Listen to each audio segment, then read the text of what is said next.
कि पाइपलाइन है तो उसकी जरूरत क्या है। अगर मान लो कोई अपना पेट्रोल पंप शुरू करता है, तो यहाँ पर भी अभी देखा होगा ना, सीएनजी के पंप्स बहुत सारे शुरू हो रहे हैं। तो वो भी क्यों है, क्योंकि जो सीएनजी की पाइपलाइन है it has been laid down. अब सीएनजी की पाइपलाइन अगर ले डाउन कर दी है तो पंप्स एस्टैब्लिश हो गए। अब पंप्स एस्टैब्लिश हो गए तो यहाँ पर सीएनजी की व्हीकल्स की सेल इंक्रीज हो जाएगी। तो सीएनजी की व्हीकल्स की सेल इंक्रीज होगी, मतलब पहले तो डिमांड इंक्रीज होगी, उसके बाद में सेल इंक्रीज होगी, तो मैन्युफैक्चरिंग बूस्ट होगी।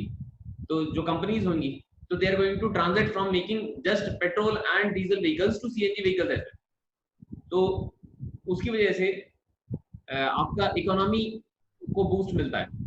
और जो सीएनजी का अगर जब यूज बढ़ेगा तो that is going to help the environment as well.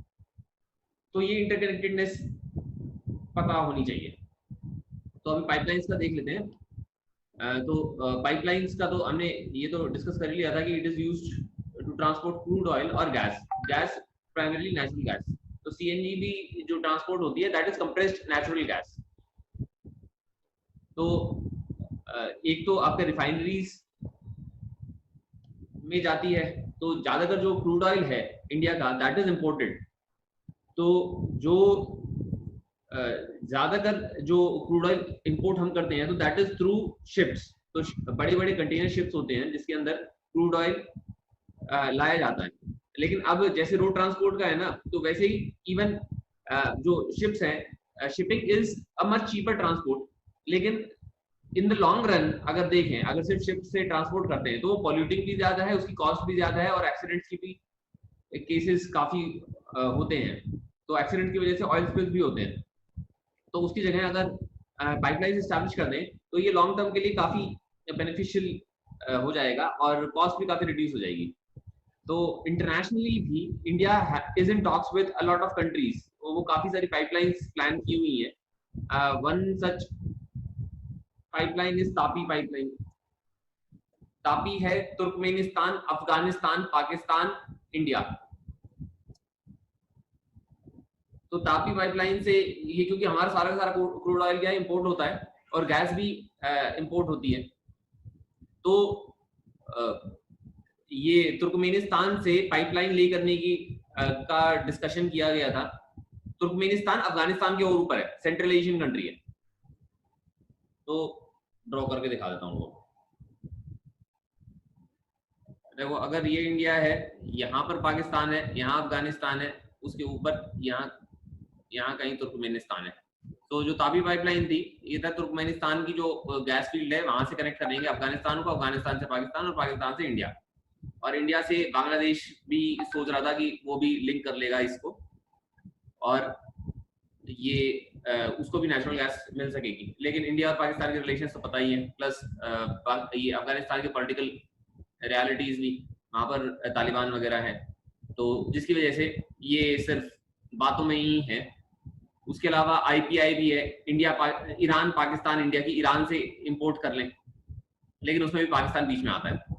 तो कुछ पाइपलाइंस का गवर्नमेंट डिस्कस कर रही है कि गल्फ रीजन से आ जाए। तो गल्फ रीजन जैसे ये सऊदी अरेबिया वाला है, यहाँ पर ईरान कुछ है,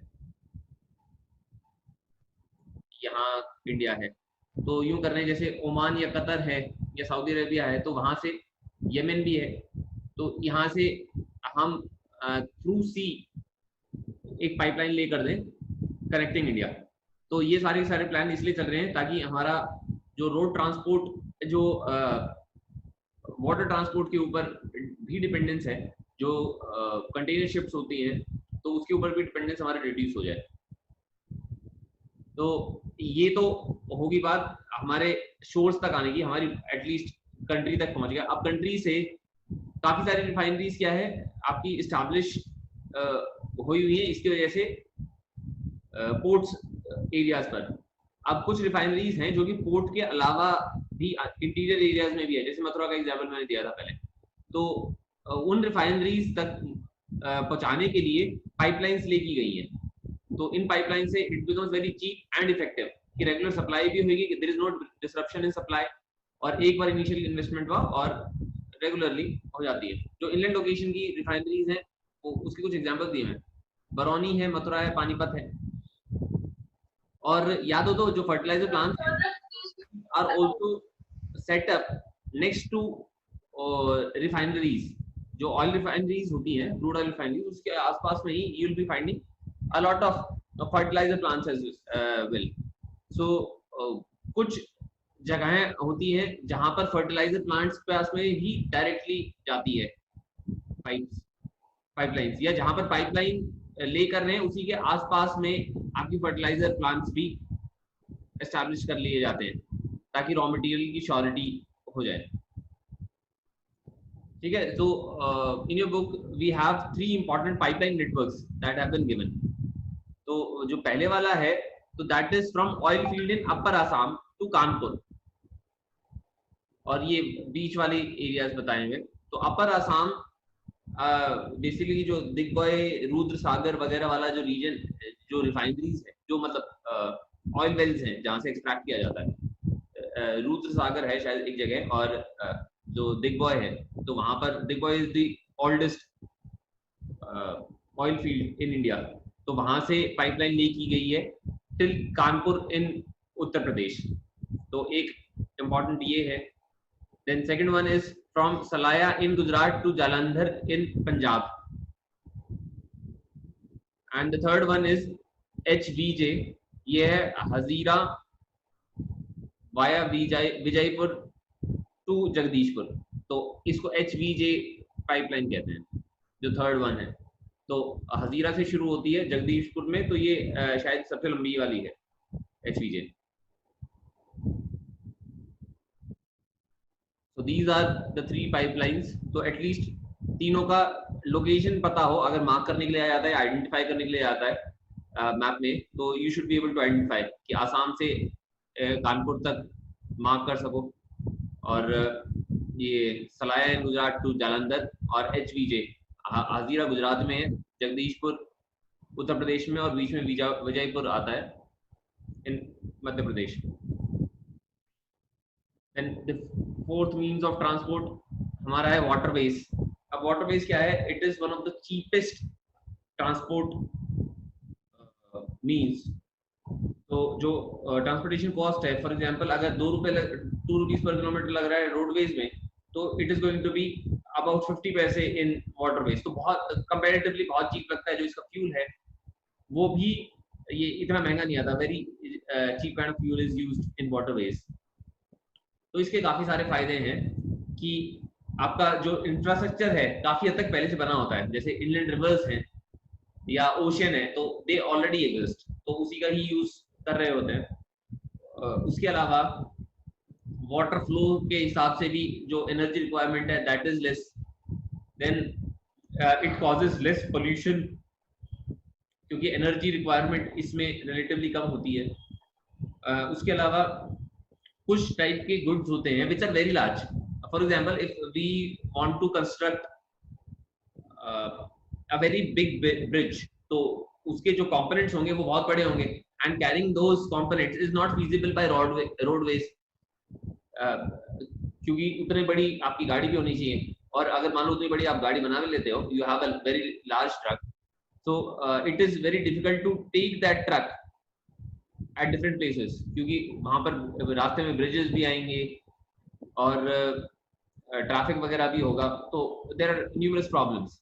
लेकिन वाटर ट्रांसपोर्ट में ऐसा कोई प्रॉब्लम नहीं होता। You can place large cargo, बहुत बड़े जो आपके ऑब्जेक्ट्स हैं वो भी आप प्लेस कर सकते हो। इरेगुलर साइज है, टेढ़े मतलब नॉन रेगुलर साइज क्या, जैसे for example it can B put in a box या रेक्टेंगुलर या क्यूबिकल साइज का हो, तो दीज आर रेगुलर साइजेस। तो ये साइज के अगर कार्गो है तो वो आसान से आपका ट्रांसपोर्ट किया जा सकता है। लेकिन अगर इरेगुलर कार्गो होगा तो it is difficult to transport via either airways और रेलवेज और रोडवेज। तो वाटरवेज इज मोस्ट सूटेबल, क्योंकि काफी जगह होती है अक्रॉस द रिवर, तो it can be easily carried. और कुछ जगह हैं इंडिया में, for example north eastern India, तो वहां पर बहुत आसानी से ये सेटअप भी किया जा सकता है, क्योंकि नॉर्थ ईस्ट इंडिया में अगर मैप आप देखोगे you have a number of reverse, तो नेचुरल इंफ्रास्ट्रक्चर पहले से वहां पर अवेलेबल है, थोड़ा बहुत इन्वेस्टमेंट चाहिए and you can easily setup waterways there. और it is going to be much more effective, much less time consuming as well. एक एग्जांपल ले लेते हैं, जैसे टाइम कंज्यूमिंग कम कैसे होगा। जैसे गुजरात है,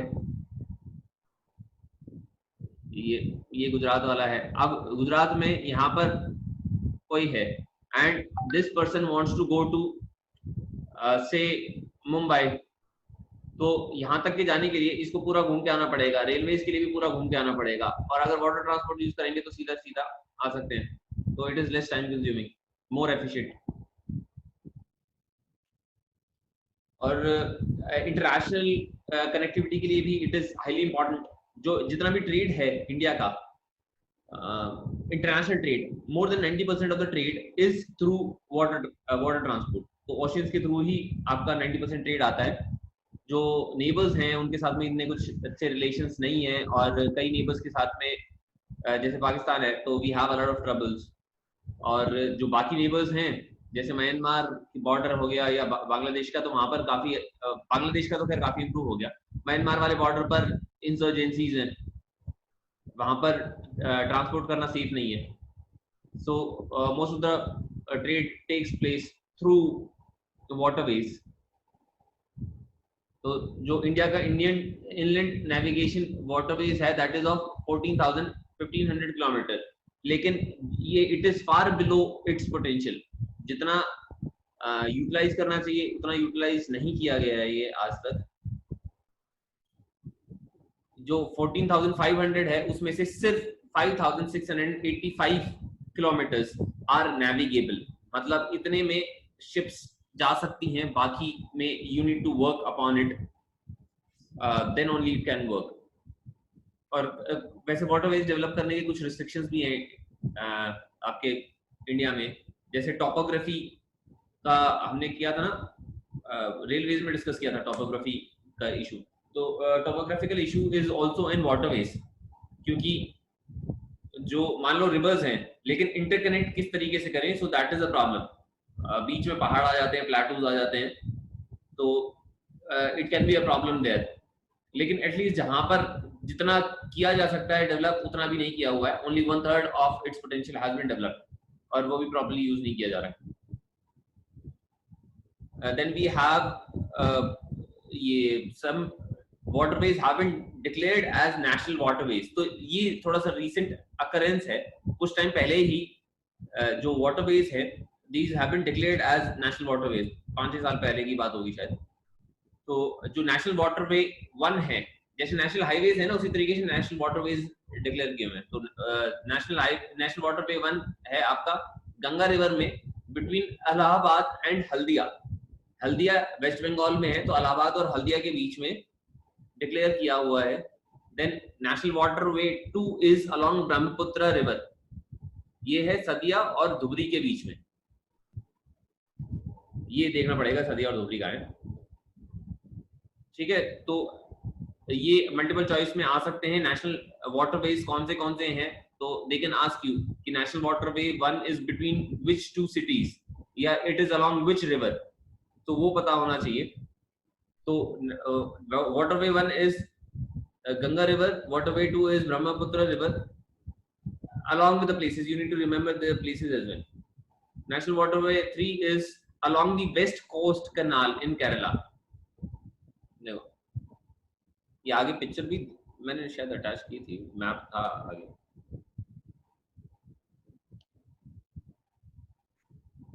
हाँ, जो नेशनल वाटरवे 3 है it is along the west coast canals. तो ये जो केरला यहाँ पर है हमारा, तो इस एरिया में मिलेगा। वेस्ट कोस्ट के अलोंग कैनाल्स डेवलप किए हुए हैं which connect the small reverse which flow from the western Ghats. Western Ghats से बहुत सारी छोटी छोटी रिवर्स फ्लो करती है टुवर्ड्स द वेस्ट कोस्ट। तो वो उन रिवर्स को कनेक्ट करने के लिए कैनाल बनाया हुआ है, and through that canal water transport can take place.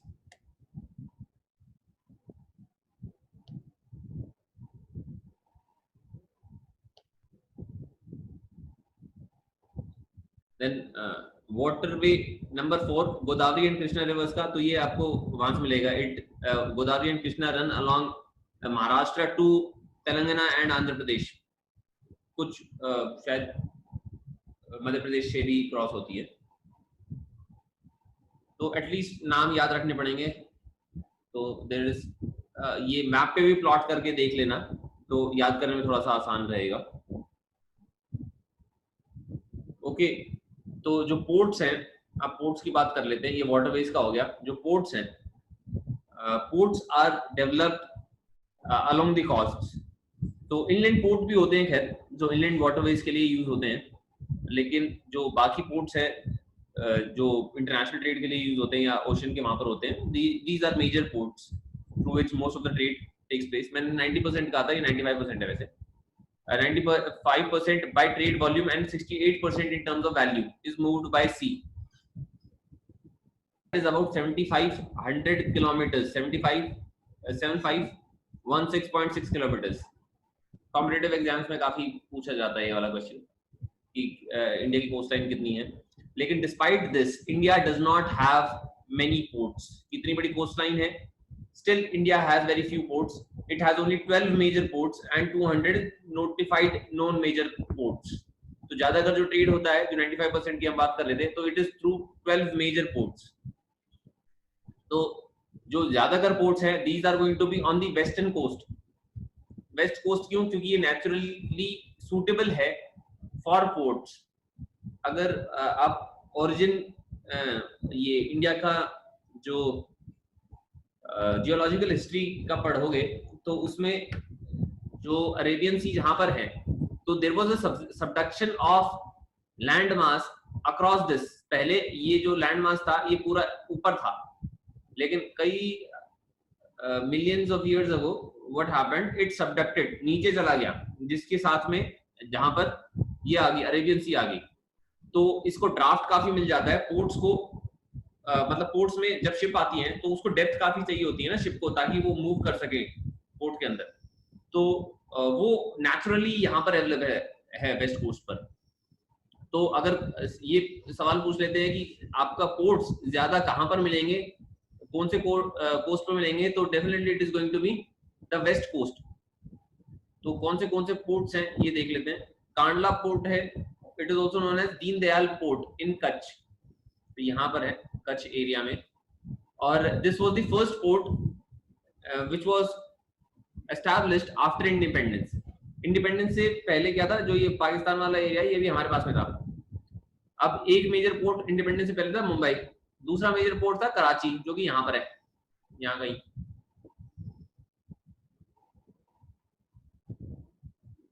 तो अब इंडिपेंडेंस के बाद में जो ये कराची वाला था, ये तो चला गया, ये गायब हो गया। अब एक ही पोर्ट है हमारे पास में यहाँ पर, तो एक पोर्ट से काम नहीं चल रहा था, तो because it couldn't handle all the traffic, तो एक और पोर्ट एस्टैब्लिश किया गया which is very near to the Karachi port. Karachi port से काफी पास है, and that port was Kandla port. Mumbai सबसे पुराना भी है and it is one of the largest port as well. It has the biggest, spacious, natural and well sheltered harbor.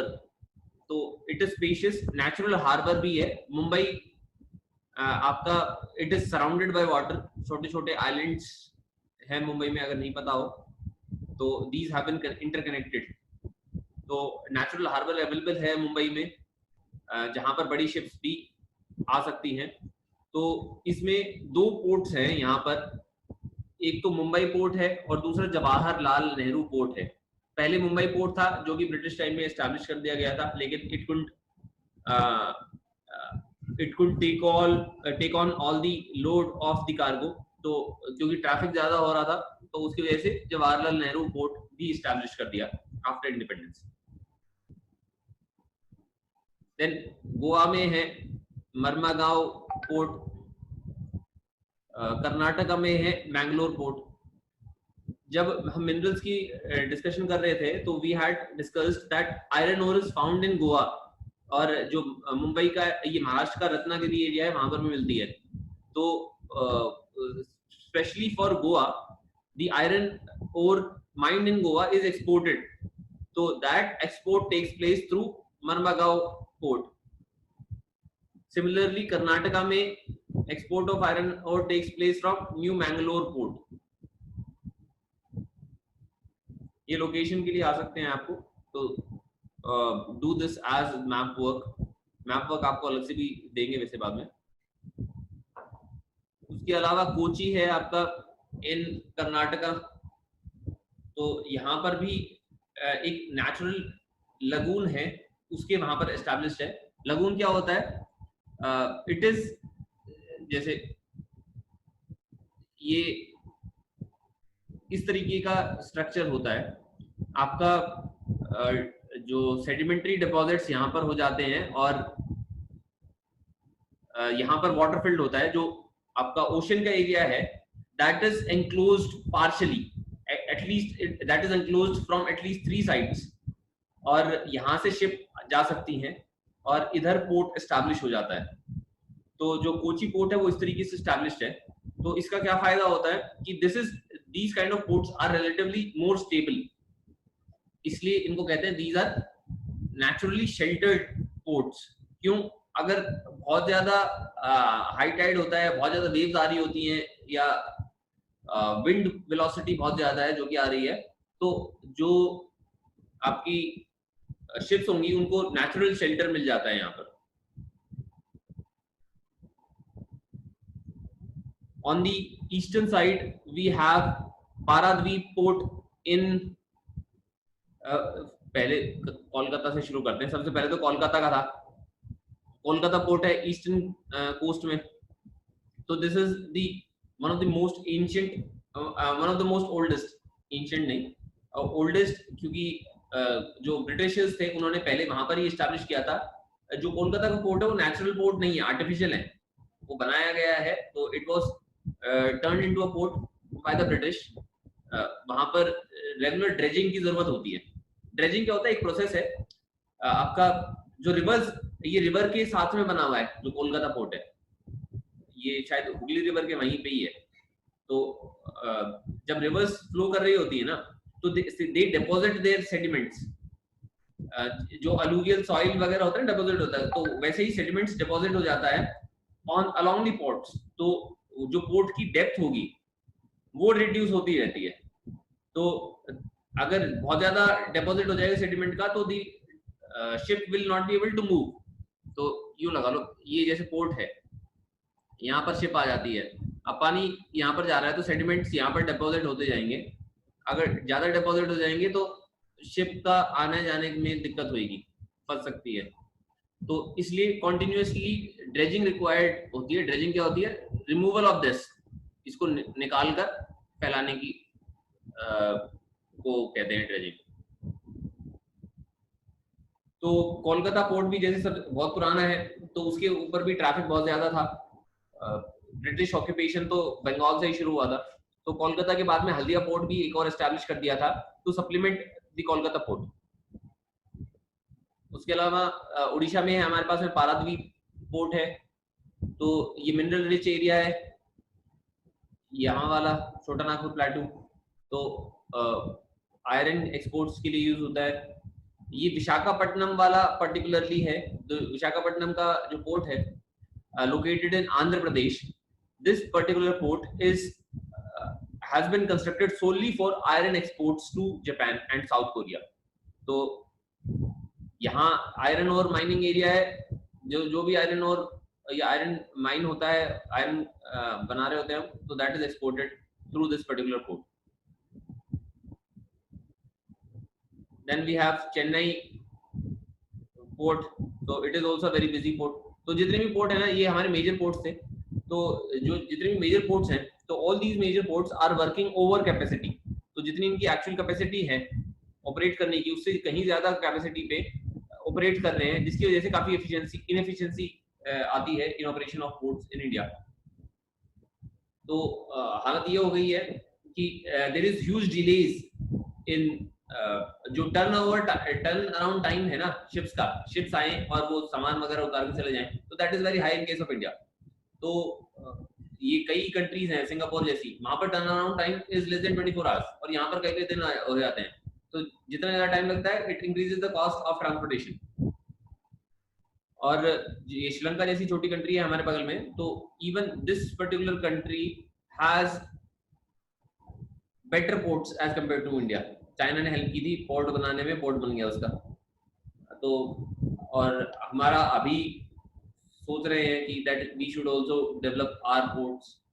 तो सागरमाला योजना सरकार ने शुरू की है, ये बुक में नहीं दिया हुआ है। सागरमाला योजना, तो सागरमाला योजना में क्या करेंगे ये कि they will be constructing ports along the, सागर की माला बनाएंगे पूरी, जो एग्जिस्टिंग पोर्ट्स है उनकी कैपेसिटी एक्सपैंड करेंगे, यहाँ पर सागरमाला बनेगी पोर्ट्स की, पूरे पोर्ट्स अलग अलग जगह पे बनाएंगे और जो एग्जिस्टिंग पोर्ट्स हैं उनको डेवलप करेंगे। और ये मिस कर दिया हमने, south eastern port of Tuticorin यहाँ पर है, this is port of Tuticorin. So this port also has natural harbor. Chennai है, विशाखापट्टनम तो डिस्कस कर लिया, कोलकाता, हल्दिया, ये सारे हमने डिस्कस कर ही लिए हैं अभी। एयरवेज के ऊपर भी अभी रिसेंटली काफ़ी डाला गया है, मतलब a lot of emphasis has been put on airways as well, कि एयर ट्रांसपोर्ट भी डेवलप हो और the even common man can travel through airways। तो अभी भी क्या है, हमारी बहुत सारी जगह हैं जहाँ पर रेलवेज फीजिबल नहीं है, वाटरवेज हो नहीं सकता, और they are still not connected by roadways, या रोडवेज है तो उसमें टाइम बहुत ज़्यादा लगता है। For example if you want to travel from let's say Delhi से ट्रैवल करना है आपको, यहाँ पर मिजोरम में ट्रैवल करना है, तो आपको कितना घूम फिर के जाना पड़ रहा है। और यहाँ पर ये हिली एरिया भी है, तो रेलवेज भी इतना डेवलप्ड नहीं है यहाँ पर। अभी भी आज के टाइम में भी ऐसी सिचुएशन है कि many of the capitals in north east India are not connected. तो कनेक्टिविटी वहाँ पर कैपिटल्स में, जो नॉर्थ ईस्टर्न स्टेट्स हैं उनकी कैपिटल्स में प्रॉब्लम है कनेक्टिविटी की। So in such a case airways become important. तो जो एयरवेज है, it had developed before independence. Indian air force की भी हिस्ट्री इंडिपेंडेंस से पहले है। 1942 में जब अगस्त रेवोल्यूशन हुआ था, अगस्त क्रांति जिसको कहते हैं, भारत छोड़ो दो आंदोलन, तो उस आंदोलन के टाइम में एयरवेज का यूज किया गया था इंडियंस को मारने के लिए। तो फाइटर एयरक्राफ्ट लो हाइट पर उड़ाते थे और they used to kill Indian people who were revolting, Bharat छोड़ने के लिए कह रहे थे जो ब्रिटिशर्स को। तो लेकिन प्राइवेट एयरलाइंस भी शुरू हो गई थी। टाटा जी हैं जो JRD टाटा आई थिंक, तो उन्होंने ये इंडियन एयरवेज शुरू किया था। तो this Indian Airways was nationalised in 19 nationalise मतलब टाटा जी को बोल दिया tata bye bye and we are now going to run the airlines on our own. तो गवर्नमेंट ने ओनरशिप कर ली थी। उस टाइम में था सोशलिज्म का कुछ ज्यादा इन्फ्लुएंस था। सो जो प्राइवेट कंपनीज थी उनको नेशनलाइज कर ही रहे थे। 1960s में बैंक्स भी नेशनलाइज कर दिए थे, जितने भी प्राइवेट बैंक्स थे। आज के टाइम में जो एक नई स्कीम निकाली हुई है, उड़ान स्कीम। उड़ान स्कीम की फुल फॉर्म है उड़े देश का आम नागरिक। और इस स्कीम में it is emphasising on tier 2 cities, जो छोटी सिटीज हैं वहां पर एयर कनेक्टिविटी में एम्फेसिस दे रहे हैं। तो जो एग्जिस्टिंग एयर स्ट्रिप्स हैं या हेलीपैड्स हैं उनको रिवाइव किया जा रहा है और उनकी गवर्नमेंट सब्सिडाइज भी कर रही है, जो एयरलाइंस हैं वहां पर कनेक्टिविटी प्रोवाइड करने के लिए। तो गवर्नमेंट इज प्रोवाइडिंग सब्सिडी पर टिकट, कि अगर यहाँ पर आप एयर कनेक्टिविटी प्रोवाइड करते हो तो they are providing subsidy for about 3 years I think. एक हमारी पवन हंस हेलीकॉप्टर लिमिटेड है which provides helicopter services to ONGC in its offshore operations। तो इंडिया के अंदर नहीं है। ONGC आपका ONGC oil and natural gas corporation है, और इसका ONGC विदेश लिमिटेड भी है, एक सब्सिडरी है ONGC की, जो कि बाहर की जो ऑयल फील्ड्स हैं उनको एक्वायर करती है और उनको ऑपरेट करती है वहां पर। तो उसके लिए पवन हंस हेलीकॉप्टर्स लिमिटेड है, अलग से कंपनी बनाई हुई है for providing helicopter services to ONGC's offshore operations. बाकी इनएक्सेसिबल एरियाज को एक्सेस करने के लिए यू रिक्वायर दिस। तो डाउन स्कीम को तो मैंने बता ही दिया अभी। Then communication, so though transport is also a means of communication, here we are talking about other means of communication जिसमें फिजिकल मूवमेंट की जरूरत नहीं पड़ती है। सो आफ्टर इंडिपेंडेंस जो बेसिक मीन्स ऑफ कम्युनिकेशन था वाज इंडियन पोस्टल नेटवर्क। तो पहले खैर India post had been established much before that time. तो 19th सेंचुरी में ही, मिड 19th सेंचुरी में ही इंडिया पोस्ट एस्टैब्लिश कर दिया था। टेलीग्राफ वगैरह भी एस्टैब्लिश थे। टेलीग्राफ तो बहुत पहले मतलब 1857 से भी पहले एस्टैब्लिश कर दिया था। तो जो इंडिया पोस्ट के बारे में देख लेते हैं। अभी तो इंडिया पोस्ट का एक बैंक भी है, अप्रूव कर दिया था, अभी ऑपरेशनल है पता नहीं। तो इंडिया पोस्टल नेटवर्क जो आपका एक्चुअल कंपनी है, that is India post. It is a public sector enterprise. So it is the largest in the world, सबसे बड़ी पोस्टल नेटवर्क है। और जो मेल्स हैं इसमें क्लासिफाई की जाती हैं अलग अलग कैटेगरी में। तो फर्स्ट क्लास मेल्स आपकी वो होती हैं जो कि एयरलिफ्ट की जाती हैं। तो these are basically cards and envelopes जो कि थ्रू लैंड और एयर, मतलब थ्रू एयर आपके ट्रांसपोर्ट किए जाते हैं, लाइट वेट होते हैं इसलिए, और थोड़ा अर्जेंट वाले जो मेल्स होते हैं वो होते हैं ये first class mails. Then we have second class mails जो कि लेस इंपॉर्टेंट होते हैं, such as book packets, registered newspapers, periodicals, जो थोड़ा बहुत लेट भी जाएंगे ना तो that is not a big deal कि थोड़ा बहुत लेट हो जाए। तो ये सारी सरफेस ट्रांसपोर्ट या वाटर ट्रांसपोर्ट से की जाती हैं। अब प्रॉपर ऑपरेशन के लिए 6 मेन चैनल बनाए गए हैं in the Indian postal network. These are Rajdhani channel, metro channel, green channel, business channel, bulk mail channel and periodical channel. तो ये अलग अलग चैनल है और डिफरेंट काइंड्स ऑफ मेल्स।